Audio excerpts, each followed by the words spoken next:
You're listening to the Monocle Daily, first broadcast on the 12th of February 2025 on Monocle Radio. Regional leaders scramble as the Israel-Hamas ceasefire teeters. Thank you, President Putin. What a prisoner exchange between Moscow and Washington says about US-Russia relations. And you and AI, how the world is learning to love artificial intelligence. I'm Emma Nelson and the Monocle Daily starts now.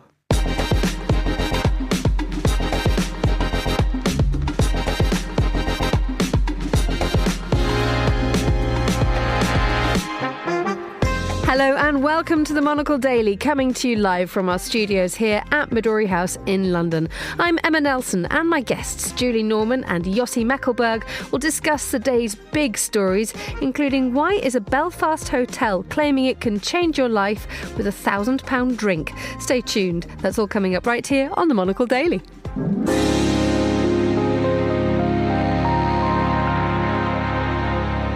Ladies and gentlemen, we have a first on the Monocle Daily. We have Julie Norman and Yossi Meckelberg, regular voices here at Monocle Radio, regular buddies outside the studio. I think we can establish, meeting each other across the table for the Monocle Daily for the first day.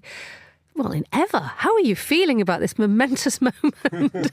It's so surreal. I mean, the odds, Yossi, the odds. We've been waiting for this day for so long. We were talking about it. We'll beg them actually to put us on the daily together. We did. It's been a long time coming. When do you, so we normally sort of say, how are you? You know, what have you been up to at this point in the programme? But how often do your sort of do these worlds collide? Because obviously there's a fair amount of overlap, as we'll find out in a minute. It's been almost weekly of late. Yeah, quite often, sometimes in foreign countries. Oh. Yeah. Yes, my camel was yoked to Yossi's in Jordan, and it wandered off and took mine with it. So we were away in the desert on a camel hike. So. And someone has to put the camels back in the direction of the sunrise, because otherwise... And was that you, Yossi? Did you redirect your camel? No, it was very independent camel. Right.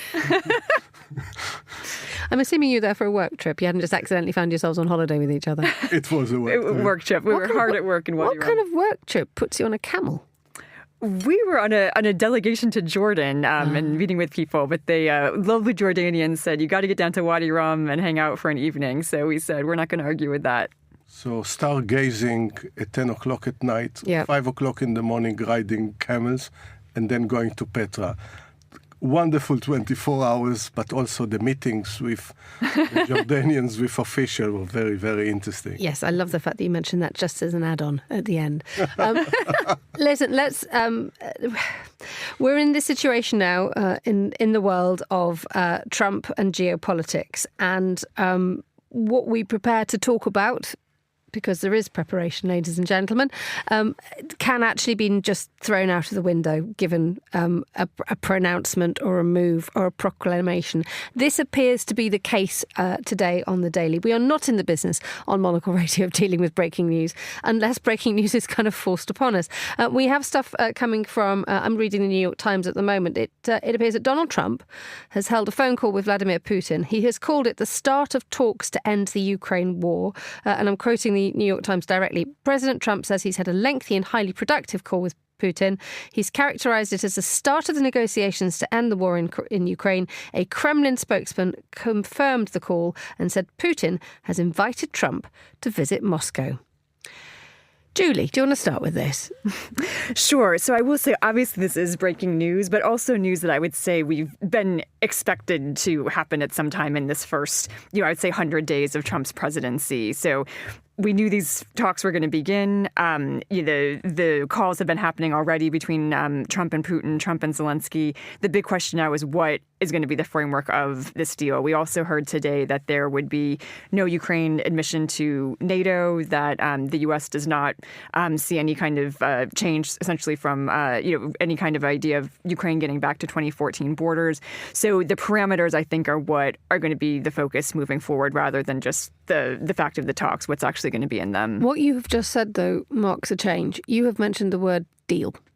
Now, that suggests that this is what we are moving towards, that this is what Trump is pushing for.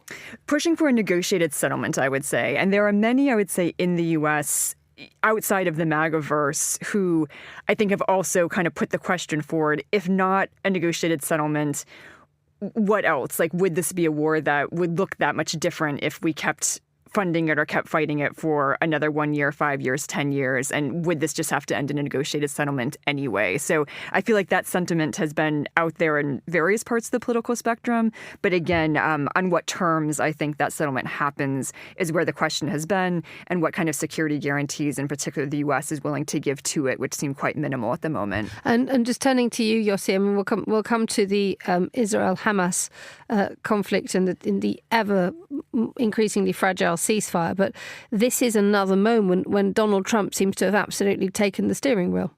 Correct. And we usually think about Trump, we talk about unpredictability, incoherence, chaos, but not in this case of Ukraine. Actually, we can see some coherent thinking here.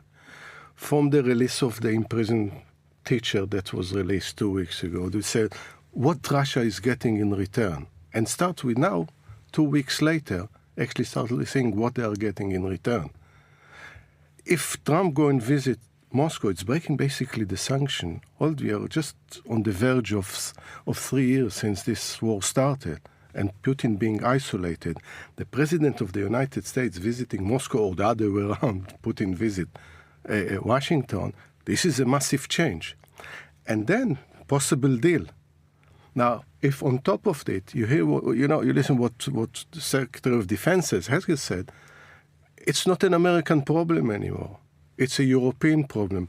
You're going to increase your expenditure on NATO from, it used to be 2%. Everyone wants to get 2.5%. Now he's talking about more than 5%.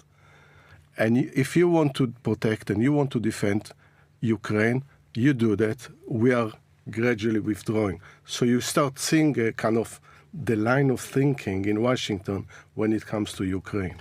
And there is, as Yossi mentioned, that very important point of the US president travelling to Moscow breaks so many rules which were set when Putin and his troops invaded Ukraine. That's right. And I would say that's not confirmed yet, as far as I know. This has been phone calls. The invitation is certainly there, and it wouldn't be surprising to me if that does happen. Again, that would be what would seem now as a breach of sanctions, if indeed there is a process started for negotiations, obviously, with both parties, then that likely will take place in the region. So that might be kind of the first step in getting those started. But again, in our current context right now, that would be seen as a big step. I mean, but as it stands, the way that this is now being framed is that Trump would have to go to Moscow, that this is obviously going onto Putin's territory. But the fact is that if Putin is having conversations with Donald Trump, and they are saying that this is the beginning of the peace process, no one's included Volodymyr Zelensky, by the way. But the fact remains is that this is rules-based order, as predicted, are being set aside. And the minute that you mention it, there is almost that theory that once you've said it, you have to do it. Yes, I think that's right. But I would say I think we've all been aware that the rules-based order has, suffered a bit in this last year for sure, but really obviously was really pushed back with Russia's invasion of Ukraine in the first place. And so this has been, at issue since the beginning. And, it's not surprising to me that Trump is also kind of changing the rules in that regard. Let's talk. You mentioned a moment ago, Yossi, this history teacher, Mark Fogel, who has found himself released from prison in Russia. And the way that it was shown to the world was in quite a remarkable yet rather predictable way. Now, he said, I felt like the luckiest man on earth. He was standing in the Oval Office. He had a beer in his hand. He had the stars and stripes draped around him. And someone said, do you feel like a hero? And he said, I am not a hero. Donald Trump is a hero. It's an interesting next demonstration, isn't it, of this? If you boil it down to the absolute basics, Donald Trump suddenly becomes the most astonishing hero of a reality TV show. And it feels very much like that now, doesn't it? Things have taken a rather unreal sort of sheen to them. Because we live in a reality show, basically. That's what Trump wants, all these kind of events and big events in the White House and big statements and the good, the bad, and the ugly, all is happening over there. And again, let's not delude ourselves. the world order of post-1945 came to an end probably with the invasion of Ukraine. When a permanent member of the Security Council is the aggressor against a neighboring country, and you can't do anything about that because they will veto any decision and every decision, then comes the war in Gaza, and the United States is vetoing every decision against what the ICJ and the ICC actually issued arrest warrants. The world order as we know it, or as we knew it, doesn't exist anymore. So what we have is this kind of reality show. We have a hyper-reality moment, don't we? It is, and everyone goes to Donald Trump and panders to the great leader, which is not something usually we are used to in democracies, and have to thank the big leader for these grand achievements of releasing. And if you think about this poor teacher, got 14 years for having some probably for his own consumption, which is I can't remember, was marijuana. I think it was medical cannabis. Medical cannabis. So which you think he was the head of a cartel somewhere.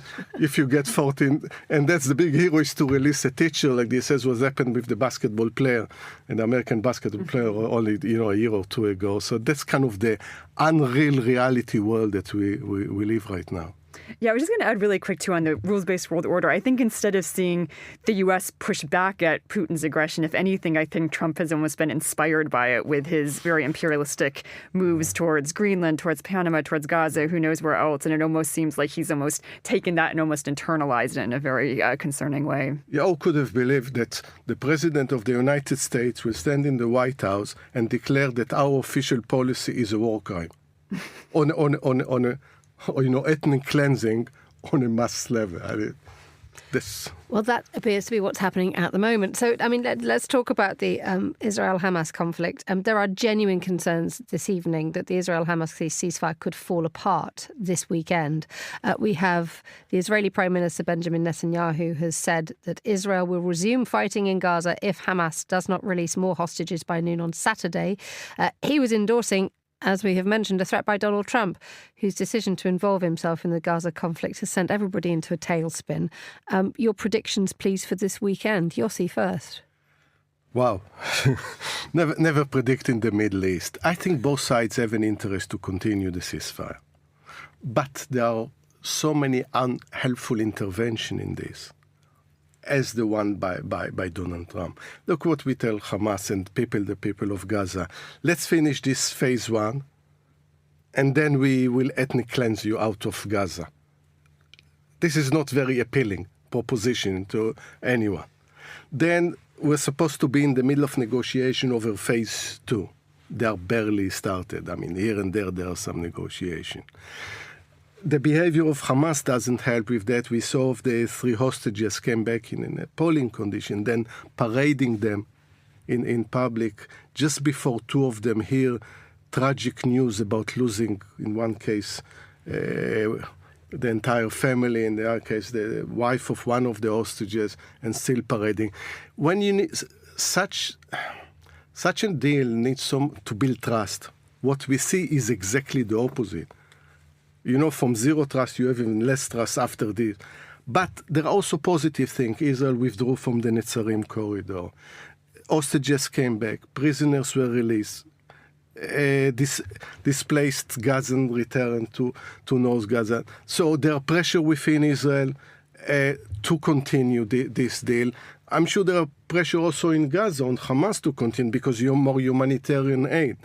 But at the same time, it will take something even small to derail this agreement. So something goes wrong, and it might not happen on Saturday. You mentioned that everybody wants this to continue, but so many questions have been asked about whether Netanyahu wants this ceasefire to continue. And in fact, many relatives of the hostages are saying that he's trying to derail this. Yeah. And having Donald Trump make such explosive comments is going to play into that narrative. We're going back to the TV show narrative again, aren't we? I should have been more accurate. Smotrich doesn't want this ceasefire to continue. The far right doesn't want it to continue. And as a result, if they don't want, and Netanyahu relies on them after Ben Gvir also left, there is also a motive an ulterior motive for Netanyahu. He's right now every day in court giving evidence in his corruption trial. He needs to keep the coalition together. And if Smotrich leaves, he will get the support of the opposition to continue with the ceasefire, but not on keeping the coalition together. So there are too many ulterior motives. And when he comes back from Washington and get all these gifts back, let's kick all the Gazan people out, renew the supply of 2 tons bombs, 24,000 weapons, all of this. Maybe I don't need to continue with this. Why should I upset my coalition members if I can actually have Washington goes even to the right of the coalition? You've neatly dodged what's going to happen this weekend, and I don't blame you for one moment, Yossi, because it does seem as if things are changing so fast, and the wording of everything seems to be getting more blurred and confused. We don't know how many hostages the Israelis now want to be released this weekend. Hamas is not appreciating the tone. So Hamas is not going to want to release any more hostages. We seem now, again, we've got the driver is coming from Washington. Yeah, and I would say, I do agree with Yossi that there are interests on both sides to keep the ceasefire going. And for Hamas also, they don't want the war to restart. And I would also add that they want to keep having Palestinian prisoners released as well. That's been very important for them. For Israel, obviously, there's consensus to get the hostages back. But I think even beyond the far right, I think the show of force, of organization that people have seen on TV of Hamas, many people are saying, look, we don't want Hamas to stay in power. And there's some support, I would say, for Netanyahu to continue the war in that kind of vein. And that's at least how he's framed it, unfortunately. But in terms of what will happen, I mean, we have 3 very, very distinct different paths. One is that the ceasefire does just fall apart this week. The second is that it kind of goes back to where it was with a gradual phased release, the release of the Plan 3, or what Trump has called for the release of all hostages and end to the war, which I don't think any of us expect to happen. But you have all these kind of options on the table. And as you said, Emma, there's been a lot of cloudiness as to what's even being asked of whom because of how the language and the directives are changing, and largely because of Trump himself kind of inserting these new languages into it. And in the meantime, we have the rest of the region trying to work out what it can and should do next. We had Jordan's King Abdullah in the White House yesterday agreeing to take some Palestinians, but on the condition that they were children. Nonetheless, that could be seen as the pushing slightly open of a door that could be kicked open at a later date. We have the Egyptian president saying he's not going to go to the White House if the displacement in Gaza is on the table. So we have the Egyptians saying one thing, the Jordanians saying something else. We also now have the Saudi Arabians who are now, they've started some state media campaign against Benjamin Netanyahu because they are now furious with the idea that Saudi has to normalize relations with Israel. Despite the fact that, Riyadh says that only happens if you have the establishment of a Palestinian state. So you now have a region which has been it was unstable to start off with, but how it reacts to Donald Trump's plans could set courses for months, if not years, couldn't it? You'll see. And this is exactly the chaos that Trump is going. If I saw some coherence when it comes to Ukraine, it's exactly the opposite in this case. It's creating this chaos. On the one hand, he would like to get the Nobel Peace Prize for bringing peace in the Middle East, but then he's talking about ethnic cleansing of the people of Gaza. This is the terrifying idea for Jordan and in Egypt. If you push, let's say there are more than 2 million, and you push 1 million to each of these countries, considering the social, the very, very delicate social fabric of these countries, the pressure on resources, the poverty, the unemployment, you got a long list of that. Just the idea, Jordan probably been the most generous country in the region, if not in the world, when it comes to accepting refugees. Do you really to push another 1 million refugees with all the political implication? So then when King Abdullah says, I'll take 2,000 kids, and many of them saying, it's kind of said, we are ready to play our part. But if, as a result of it, what you want is basically to endanger the kingdom, the answer is no, even we'll have to fall out with with the United States and threats, because between stopping the aid and destabilizing the kingdom, we know what the choice is going to be.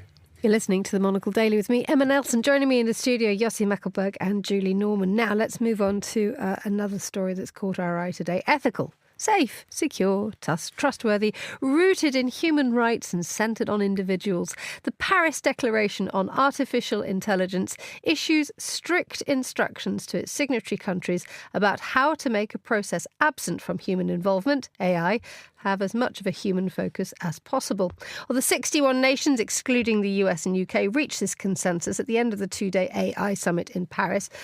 Julie, this is arguably the moment when attitudes towards AI change, because in the past it had been looked at, I don't know if we'd looked at the UK having its safety summit in November 2023. It was these are all the bad things, this is all the security. And now suddenly you have France saying, action, bring it on, we love it. Yeah, a big pivot in the AI discourse and approach this week. And I think that's due to a couple things. I mean, one was China's release of the DeepSeek, chat AI a couple weeks ago, which did show how far China was in the game to the world, and also the fact that they were able to use so much less energy for creating that particular system than the US and others have been able to do.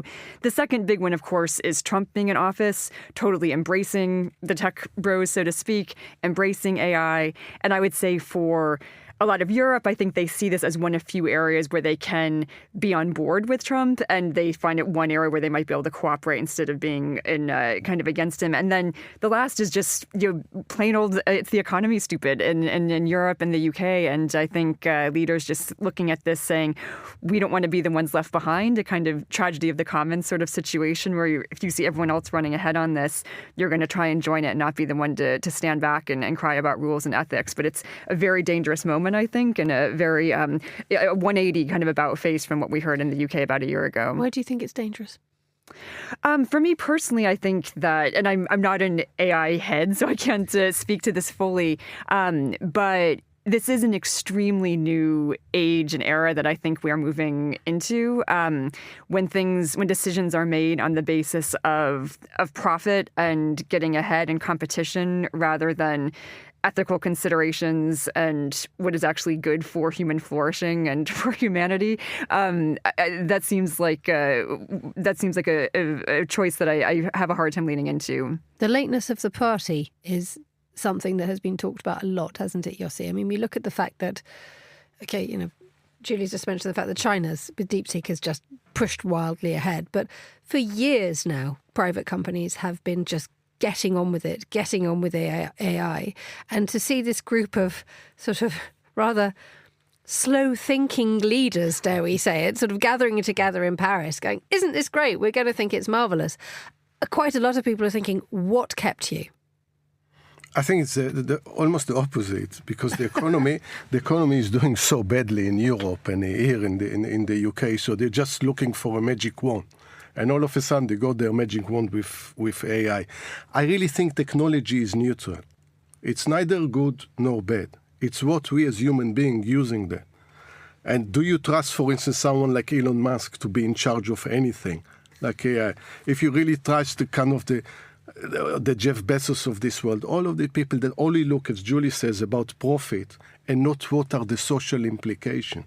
And we already seen that. It's, if you think about Pegasus, for instance, how, this kind of software enter into your mobile phone and help dictatorship to violate human rights. So we know what technology can do. On the other hand, I'm sure that it can be also used in medicine. And probably it will be stable even in the hand of a surgeon in hospital, and maybe eventually it will conduct surgery better than human beings. Now, you want to bet where we are going to put more money in violating human rights or putting that in the NHS? Because I'm not ready to do that, because we know what happened. We invest then in security, in investing, for instance, drones, so you don't need pilots anymore, so we can just, like PlayStation, go and bomb people and kill them, while the NHS doesn't have enough resources. So if this is the kind of political and social environment we operate, I would like to see more safeguards before I will join this celebration of the Paris Declaration. The idea, though, that that someone has to still try and think up these safeguards. And, you know, the list that I gave, ethical, safe, secure, trustworthy, rooted in human rights, etc., etc. The fact that that world has to be told to be nice, to embrace positive values, is something that I don't know whether we should be hopeful that someone actually is going to sort of step up and play this game correctly, or whether you're trying to literally tell kids in a playground who happen to be thumping each other, please play nicely with each other. Which way do you see this going, Julie? Well, it's interesting because there were a lot of early pioneers in this technology who were arguing for, you know, certainly for innovation, but also for safeguards. I think even in the meeting yesterday or this week, Anthropic, with their spokesperson, did speak out kind of against this just no holds barred kind of trend. And again, I agree with Yossi. I think there's a balance to be found here. And in terms of states, you know, I think they are kind of letting the sector take the lead now, and you know, are kind of going along with it in a way that again might be a bit short-sighted, but it seems to what they feel they need to do now. But I personally have concerns, and I feel like there are many people within the sector as well as within government who, you know, can still speak to some of the concerns if this starts moving too fast. Finally, we just have a few minutes, as I think we might be in need of what we're just about to talk about in a moment. I don't know, has anyone had a glass of a Middleton Forêt de Tranchée? I'm saying it with my best accent. But I did used to live in Belfast, so I went to the Merchant. This is where we're going next, for a glass of something really, really, really expensive. Just to explain what a Middleton Forêt de Tranchée is, it's described as a masterpiece of Irish whiskey, aged in rare French Tranchée oak casks and delivering elegant notes of honey, toasted almonds and delicate spice. Sounds quite delicious. Mix it with Antiqua Formula and Dubonnet. It's £1,000 a glass. In a bar, in a hotel, at the Merchant Hotel in Belfast. The Merchant Hotel already holds the world record for the world's most expensive cocktail at a £750 Mai Tai, no less. The Middleton Forêt de Tranchée cocktail has just helped the host to beat its own record at £1,000 a go. Who's picking up the bar tab after we've been for a drink post As academics, tonight? That's what we usually drink. Yeah, you know, of course. this is Universities always pay for stuff like this, you know. Yeah, so. This is our normal day as academics. So normal day in Yossi Meckleberg. We're paying you too much. Tell us about your Belfast connection and whether that would actually drive you to the bar, which apparently has been voted one of the finest in the world. It is lovely. I did used to live in Belfast for 4 years, went to the Merchant once, but was paid for by someone else, not myself. And they do have lovely drinks. I will say that if I'm going to go for Irish whiskey, just like take me to like a pub, just like sticky floors, whatever, and like that's where I want to drink it. And like the Merchant is not the place that I would go. What would you drink at the Merchant? Oh, gosh. Because you just sort of paint a little bit of picture of, for those of you who haven't been to the Merchant, you step in.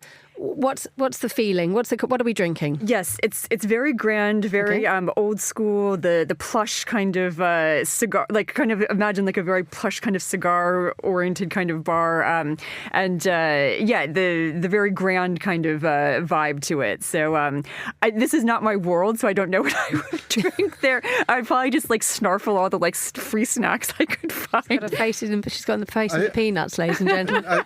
I must say, if I have £1,000. I'll reverse it. Instead of cheap ticket to Belfast, an expensive drink, I'll buy a flight ticket, expensive one, to go to Havana. You're taking us to Cuba, aren't you? At Cuba, and buy for $6 in Floridita a nice daiquiri and have the spirit of Ernest Hemingway there. And I think it's a better way to use my £1,000. Actually, we were talking to Fernando Augusto Pacheco, who was in the Hemingway bar in Paris. And he said £1,000, that's nothing. We saw something for £3,000 in the Hemingway. And it sort of does beg the question that if you go to the Hemingway bar in the Ritz, you're going to see what they almost call the ridiculous level of luxury, where actually it doesn't matter what the bill looks like. It's irrelevant to what you're doing. But the fact is that at the end of your night, when you've had your £1,000 cocktail, with absolutely no disrespect to Belfast, you have to go home in Belfast, and it's one of those.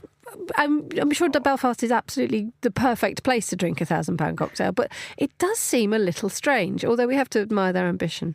It is bold. I've got to say, it is bold. I will say, I assume they're assuming people are staying at the hotel who are going to be ordering this drink. I hope we're not driving home. Yeah, I don't know what's going on there, but yeah, I will say, I was also with the tip too. Do you still tip like 10 to 20% on this? I don't know. I haven't even thought about that. That's made my my lungs collapse. I mean, look, who's going to be ordering this? We were discussing this beforehand. I mean, I think it's going to be drunk idiots who get to 1 a.m. Let's have the £1,000 cocktail, and also some poor desperate lover trying not to be dumped by his girlfriend. What do you think? Who's going to be asking for the £1,000 cocktail? I'm going to bet an American who doesn't know the exchange rate and just sees £1,000 and it's like, oh, I bet that's like $10. Like, go for it, and then suddenly they're out. Excellent. I think it's a way to show off if you really want to show off. Yeah, what is from some £1,000.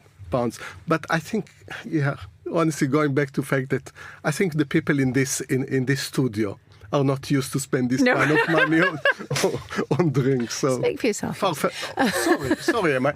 With the exception of Emma, of course. All right, so what are we drinking? So let's imagine we're at a bar. It's not £1,000. If you're listening to this and you've got Yossi and Julie and I coming round and taking you out for a drink, what are we going to be able to treat you? Yossi, you're taking us to Havana, so what are you mixing for us? I go to Floridita and have a daiquiri the way that they're doing that since 1817. Okay, that's not bad. And you're making one of those in your kitchen at home? No, I'm completely useless with cocktails. Right, so we're not going to Yossi's. How about you, Julie? I'll take a whiskey ginger, but with American bourbon. Oh. And where do we find that? In your house? Kentucky, Tennessee, that kind of area. So. Lovely. Okay. Thank you very much indeed, both. On that note, we will head towards Andrew Muller's On This Day historical feature. This week, he recalls a day in 2019 when, after furious debate with neighbouring Greece, Macedonia's name was officially changed to the Republic of North Macedonia. Regular readers of Monocle magazine, and seriously, why not subscribe right now, will know and hopefully enjoy a recurring column called Diplomatic Spat of the Moment. It is, as the title suggests, a brisk analysis of what two countries have recently fallen out over, with a general bias towards the frivolous or obscurantist. For example, Bulgaria and Ghana having a row over planning permission, India harumphing at the Maldives because some minor official or other made fun of their prime minister, Argentina and Azerbaijan summoning respective ambassadors over something about which not one single sane citizen of either country, and we checked, cared about in the least. None, however, compete with the daftest diplomatic dispute in modern history, and also one of the longest, which concluded in a manner both overdue and absurd on February 12th, 2019. That's the national anthem of the no longer Yugoslavia, it of the delightfully informal title Hey Slavs, now providing a hint as to the portion of the world in which this row occurred. Yes, a furious brawl over questions of national symbolism, mythology and identity in the Balkans, of all places. In the early 1990s, the Socialist Federal Republic of Yugoslavia fractured into several new countries, each of which had previously been a Socialist Republic of Yugoslavia. They were Slovenia, Croatia, Bosnia-Herzegovina, Montenegro, Serbia, from which Kosovo subsequently splintered, and Macedonia. This was, regrettably, a far from straightforward process. Several hideous wars were fought. Nevertheless, all eventually got to hoist their own flag and sing their own song, including, most pertinently to the subject of this lecture, Macedonia. Except Greece was not having it. Greece's objections were not to Macedonia's anthem, written back in the 1940s by novelist and partisan fighter Vlado Maleski, but Greece was not happy about Macedonia's flag, which bore, as Greece saw it, an unacceptably Greek symbol, and was absolutely livid about Macedonia's name, to which Greece also believed it had exclusive rights, Macedonia having been a Greek kingdom 2,500 years ago or something, and being still a Greek region. Macedonia changed its flag, running down one yellow sun, which was apparently unacceptably Greek, on a red background, and running up a different yellow sun, not unacceptably Greek, on a red background. It's actually really pretty. Indeed, in episode 262 of The Foreign Desk, which sought to determine who actually has the best flag, it was adjudged the winner. The name thing, however, proved more difficult. Indeed, quite a lot more difficult. Greece appeared concerned that this new nation had designs on its old nation, on Greece's mythology, history, and perhaps even its territory. Was it not the phalanxes of Philip II of Macedon, indeed, who in 338 BC clobbered the Athenians and Thebians at Mount Haemus to consolidate Greece beneath Macedonian rule, before being succeeded by his even more expansionist son, Alexander the Great?